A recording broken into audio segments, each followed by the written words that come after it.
you know?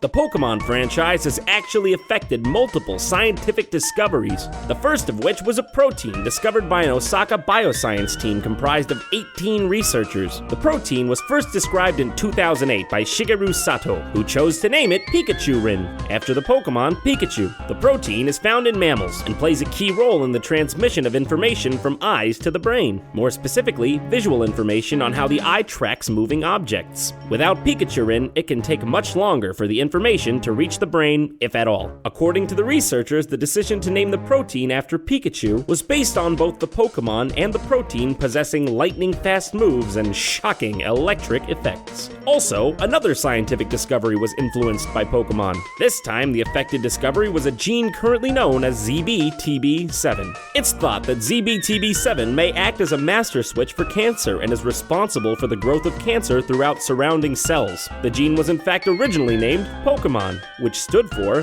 POK, Erythoid Myeloid Ontogenic Factor. Nintendo's subsidiary, the Pokemon Company, didn't appreciate the naming, however. In December 2005, they threatened legal action against the center that named the gene. The Pokemon Company understandably didn't want their trademark being linked to a cancer-causing gene, and naturally, they just didn't want to deal with the bad press that came with it. One thing that's also worth mentioning is that the Pokewalker bundled with Pokemon Heart Gold and Soul Silver was found to be one of the most accurate pedometers of its time. An Iowa State University study found it to have a substantially reduced step counting error when compared to other pedometers. Science has also obviously influenced many aspects of the Pokemon world, but in places you might not expect. The Pokemon Charmander is based on a salamander, as can be seen in its name. The connection between the two runs a lot deeper than a name, however, and even goes back to ancient Greece. The Greek philosopher Aristotle made many contributions to the scientific world, including zoology. Many of his zoological observations were never investigated by other scientists until many centuries later. This led to a few misconceptions about the animals he observed. Aristotle once said that salamanders could extinguish a flame simply by passing through it. The misconceptions continued centuries later with the ancient Romans. The Roman naturalist Pliny the Elder documented that the salamander is so intensely cold as to extinguish fire by its contact, in the same way that ice does. Even Leonardo da Vinci once mentioned in his notebooks that the salamander had no digestive organs, and suggested that it gets its sustenance from fire, which it allegedly used to renew its scaly skin. These unchecked statements ran rampant and formed the basis for the mythological salamander that is closely related with fire. Charmander essentially exists because of a series of scientific errors.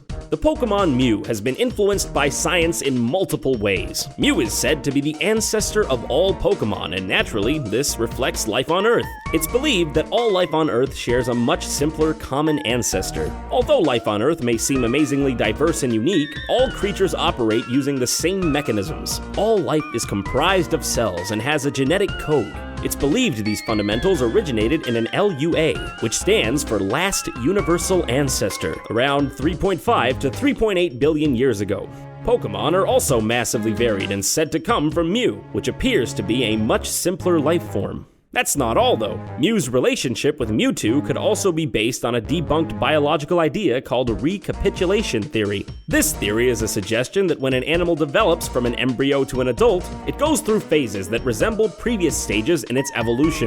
Mewtwo is seen as the next evolution of Mew and looks like a strong, fully developed creature. Mew, on the other hand, looks almost defenseless and greatly resembles an embryo. It's pink, rounded, with a large head and a tail. Even animals that don't have tails when fully grown, like humans, have developmental tails as they form in the womb. Mew has also been seen with spheres resembling an amniotic sac, a kind of bag that encases a fetus until shortly before birth. This connection between Mew, Mewtwo, evolution, and embryos is very reminiscent of recapitulation theory. We've mentioned before that when Paris evolves into Parasect, it's actually being taken over by the fungi growing on its back. But we never explained what this is based on. Paris is based on the immature nymph stage of a cicada's life cycle. The fungi on its back belongs to a genus of fungi called Cordyceps, which is a real-life parasitic fungi that can affect the behavior of the host. Cicadas usually metamorphosize into a fully developed form that's capable of flight, but Paris's evolved form, Parasect, is based on a more morbid outcome for the insect.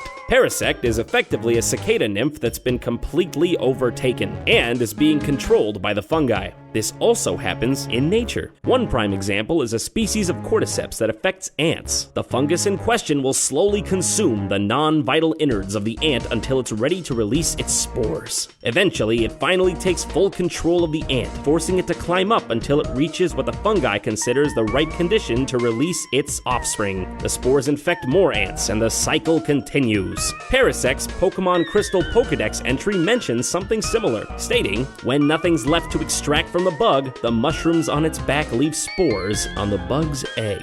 One last influence of science on Pokemon that you might not know is the swirls on Poliwag. Poliwhirl and Poliwrath's stomachs are based on tadpole intestines. The intestines form a spiral pattern, as can be seen in translucent tadpoles.